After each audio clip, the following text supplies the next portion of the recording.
Elon Musk के नेतृत्व वाला सरकारी डीओजी लगातार United states agency for international development यानी यूएसएड से जुड़ी अहम जानकारी साझा कर रही है।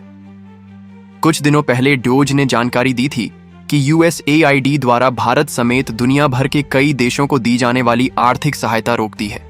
जानकारी सामने आई है कि भारत के चुनाव में मतदान प्रतिशत बढ़ाने की खातिर अमेरिका फंडिंग कर रहा था। रिपोर्ट के मुताबिक अमेरिका $21 मिलियन भारत को देता था। अब सवाल यह उठ रहा है कि अमेरिका यह धन किसे देता था।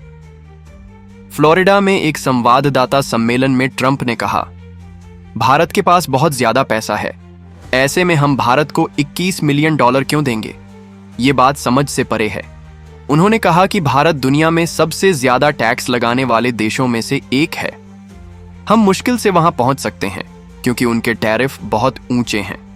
ट्रंप ने यह भी कहा कि वो भारत और प्रधानमंत्री का बहुत सम्मान करते हैं जो कुछ दिन पहले ही अमेरिका से गए हैं।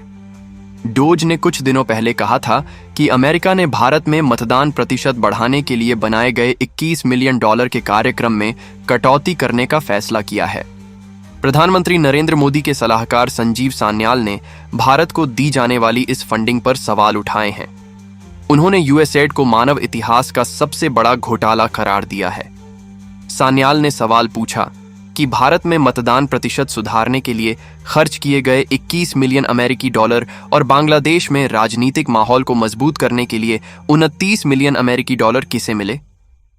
वीणा रेड्डी को 2021 में यूएसएड के भारतीय मिशन के प्रमुख के रूप में भारत भेजा गया था। जांच एजेंसियां उनसे यह पूछ सकती कि यह पैसा किसे दिया गया था। वो लोकसभा चुनाव 2024 के बाद अमेरिका लौट गईं। संभवतः उनका वोटर टर्नआउट मिशन पूरा हो गया था। सान्याल ने कहा कि नेपाल में राजकोषीय संघवाद पर खर्च किए गए $29 मिलियन का तो जिक्र ही न करें।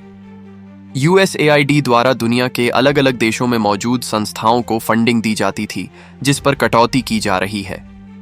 फंडिंग को लेकर देश में राजनीतिक बहस भी छिड़ गई है। भाजपा ने सवाल उठाए हैं कि साल 2012 में चुनाव आयोग को फंडिंग क्यों की गई? कांग्रेस सरकार के दौरान फंड क्यों दी गई? भारतीय जनता पार्टी ने अमेरिकी फंडिंग को भारत की चुनावी प्रक्रिया में बाहरी दखल करार दिया। भाजपा नेता अमित मालवीय ने सवाल किया कि इस फंडिंग से किसे लाभ हुआ है। उन्होंने कहा कि निश्चित रूप से सत्तारूढ़ दल को तो नहीं हुआ होगा। भाजपा के आरोपों पर कांग्रेस ने पलटवार करते हुए कहा, क्या भाजपा ये कहना चाहती है कि फंडिंग की वजह से साल 2014 में भाजपा की केंद्र में सरकार बनी?